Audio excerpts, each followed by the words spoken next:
Merry Christmas, Pistons fans, and welcome to a Christmas Day edition of Pistons Daily, your daily podcast for Pistons content. I'm your host, Tony Nash, aka Coach T, and we're going to bring you just a really short episode today because I know everyone is spending their time with family, eating lots of great food, opening presents, doing all the things, and there's a lot of NBA games to watch today. All I would ask for you for Christmas, if you haven't already, please head over to the YouTube channel, subscribe, share this with all your Pistons fans, and let them know that this is where they can get great Pistons content every single day right here on Pistons Daily, and hit that notification bell so that you can be made aware every time we bring you fresh content. So let's just kick off today's episode here. Like I said, we're going to do a quick one. And, as a basketball fan, Christmas Day to me is obviously it's about family and friends and presents and all the things, and it's about the birth of Jesus. I'm a Christian, and so it's all those things, but it's a day to watch NBA basketball. And unfortunately, our team is not playing this year, and maybe with the way we're playing, we'll get a game next year. That would be great to see us Pistons versus Knicks. Maybe next year would be a great Christmas Day game for the Pistons. But today we got Cavs versus Knicks kicking off at 12 p.m. I definitely will be watching that game. Would love to see the Knicks get beat. Sorry. Spurs Thunder again. They just played. The Spurs have beat them twice in a row. And so it's going to be interesting to see how that game goes. That should be fun. Mavs Warriors kick off at 5 p.m. Spurs Thunder is at 2:30. Rockets Lakers at 8 p.m. That should be a fun game to watch. And then Timberwolves Nuggets, probably a game I won't stay up to watch. Maybe I will. We'll see how I'm feeling tomorrow. But definitely going to be watching the Cavs Knicks game and probably some of that Spurs Thunder game. One of my boys is a huge Steph Curry fan, so we might watch the Warriors game. In between all the madness, I'm also cooking that big 20-pound prime rib that I told you about. I got it already marinating and ready to go for tomorrow. So I'm going to have a busy day, but we'll definitely be catching some NBA action in between. So who are you going to be watching today? Let me know in the comments what teams you're looking forward to watching. And if our Pistons get a game next year on Christmas Day, who would you like to see them play? I think the Knicks would be a lot of fun. Again, I am looking forward to. We got a game coming up here in just a few weeks, January 5th, hoping everyone stays healthy and that we get to see a good game at Little Caesars Arena on January 5th.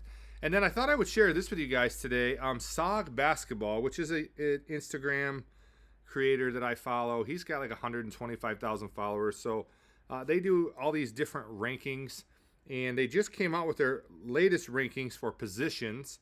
And they ranked the best point guards in the NBA at every position. I wanted to point out the point guard and the center because Cade and Jalen Duren both made the list.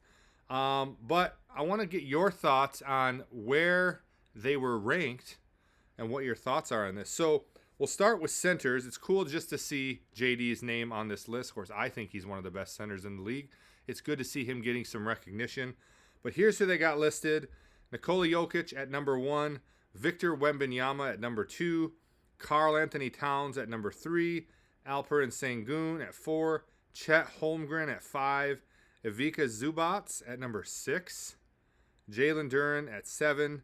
Bam Adebayo at 8. Nikola Vucevic at 9. And Joel Embiid at 10. So what are your thoughts on that? I don't know how I feel about Cat at number 3. He's a little streaky, but obviously he's very good. He definitely should be in the top 5. Chet Holmgren, I would personally take JD over him. I think Chet Holmgren is going to have an injury-prone career. Those guys that are tall and real skinny like that, like Wembanyama, they don't typically have long NBA careers.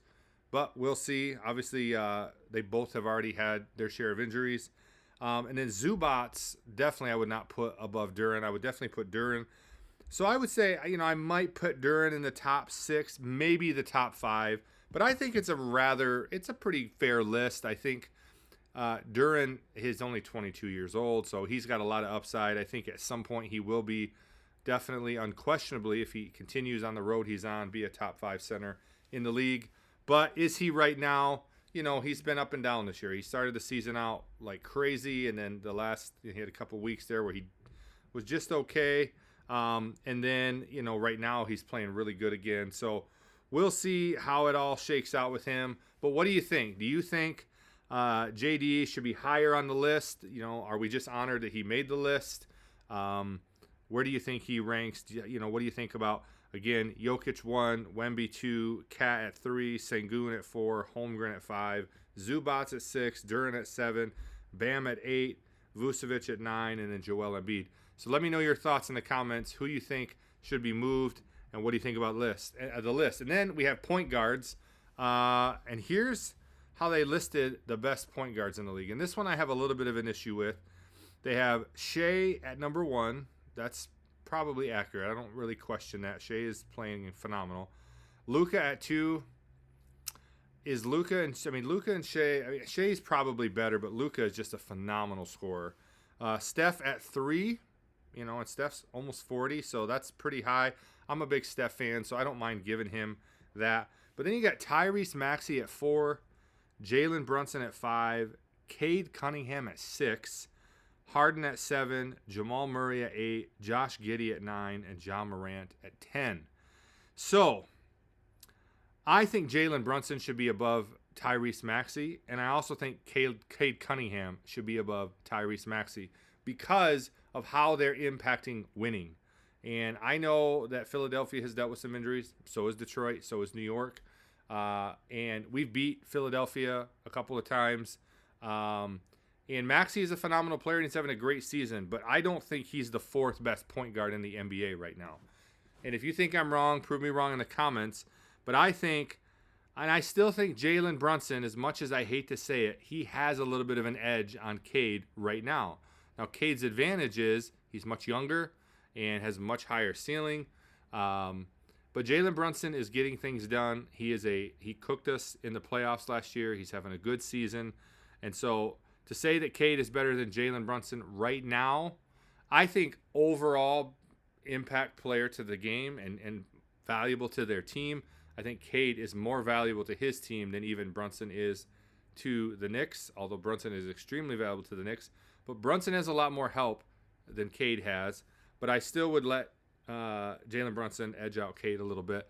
So let me know your thoughts. What do you think about this list? Is Cade the 6th best point guard in the NBA? That's tough for me to swallow. I think he's top 5 for sure. It's hard to put him above Steph. Steph's a legend. I know he's getting old, but he's still doing it. So Shea, Luka, and Steph are hard to argue with. But Tyrese at 4 is crazy to me. I don't think that's accurate. I don't know if the guy that did this is a Philly fan, but let me know what you think. I want to know, do you think that Cade should be higher? And then, I don't know if you saw this, but Ron Holland, who's batting a little injury right now, he was quoted the other day saying, "I watch a lot of film on Cade." I thought this was really cool. Just watching how he plays the game, the pace he plays with, things like that, just talking to him and then going back and watching the film, you learn a lot from it. So one of my biggest critiques of Ron Holland is that he plays so fast that sometimes it's out of control. Sometimes he gets ahead of himself. He'll dribble into 3 guys and miss a pass out. And you love his energy. You love his defensive tenacity. You love the spark he always brings to the game. But sometimes he gets out of control. And then you watch Cade, who's just a smooth operator, right? I mean, just getting to his spots, taking his time, little hezzy moves, very shifty. He's an artist when it comes to it, a marksman. He gets to his spots. And so I love that Ron Holland is going back and watching film on Cade and trying to take notes from how to, slow the game down a little bit and be more more of a precision approach as opposed to just take it to the hole every single time and end up on the ground or end up with a turnover. So I thought it was really, really neat that Ron is watching Cade. I think all these guys should be, but you hear about guys watching film on themselves or maybe other players they look up to, but to see him watching film of one of his teammates, I think that just is also another reflection of Cade's leadership and what he's doing to really bring these young guys along, even though he's one of the young guys too. So I thought that was cool. Let me know what you think about that as well. And then last but not least, I just wanted to wish everybody a very Merry Christmas from my family. I actually wrote something out here, my Christmas wish to you and then some of my Christmas wishes for the Pistons.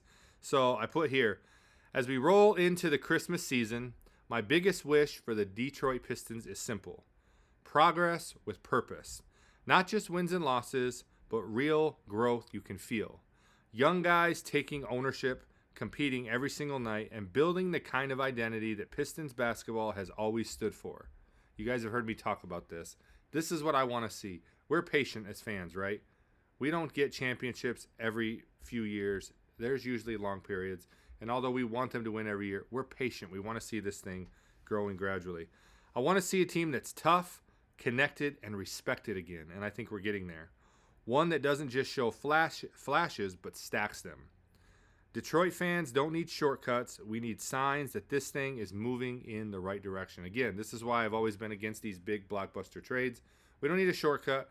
Just let's see progress continually pushing us in the right direction. I think we can all say this season has started way better than any of us hoped it would. Christmas is about belief. And my wish is that Pistons fans can truly believe in our team again. You know, I have a Detroit Lions shirt that said, never stop believing.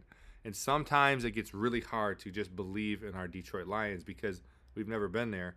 And people have lost a little belief in the Pistons. We had so many bad years. But I want to see where we can get back to that belief again. Believe in the plan. Believe in the young core. Believe that the grind is worth it. I want Little Caesars Arena loud, the city repping the team proudly, and Pistons basketball back in the national conversation for the right reasons, not because we're on a 28-game losing streak. So that's my Christmas wish. And then I put my Pistons Christmas wish list. Number 1, health and consistency across the roster. I want to see our guys stay healthy. Losing Ivy and Stewart last year going into the playoffs really hurt us. I'd love to see our guys stay healthy all season. Clear player development, young guys improving month by month. You know my thoughts on that. A defined team identity, physical, unselfish, defensive-minded basketball. A city that's proud to wear Pistons gear again. That red, white, and blue, baby. Even the teal. I got so much Pistons gear, some that I've pulled out, some that I'm able to give to my boys who are huge Pistons fans. I have 3 sons. We watch a lot of games together. They go to the games with me. Maybe you'll get to meet them here on the podcast. I won a state championship with all 3 of them. So they're basketball guys, and they're wearing all kinds of Pistons gear. It's cool to see them wearing some of my old Pistons gear as well. Doesn't fit me anymore. And then I'd like to see Jalen Duren taking the leap and earning an all-star consideration. That's a big wish of mine. I'd love to see him be an all-star this year. And then, of course, Cade being named an all-star and recognized as a franchise player. And I think we're getting there with all these things. Of course, at the very top of the list, my Christmas wish, a Christmas miracle, even though it won't be on Christmas, would be an NBA championship, even this year. Are we that team yet? Time will tell us. You know, I'm getting more and more confident in our team. When we came into the season, I felt, well, we were, 2 years away, maybe 3. And, but I think we have a legitimate reason to believe we could compete there if things go well for us. So, at the end of the day, whether you're watching from the couch, the arena, or listening along with us here every day on Pistons Daily, I hope this season brings excitement, hope, and something for us all to believe in again. So from all of us here, from my family, my 6 children, my extended children, and all of my family here, I want you to have a Merry Christmas, Pistons fans. Enjoy some food today. Enjoy some family. Enjoy some presents. And enjoy some NBA basketball. And then tomorrow night, our Pistons will be back in action again. So that's all I got for you today. Let me know in the comments. And as always, Detroit basketball. Let's go, baby.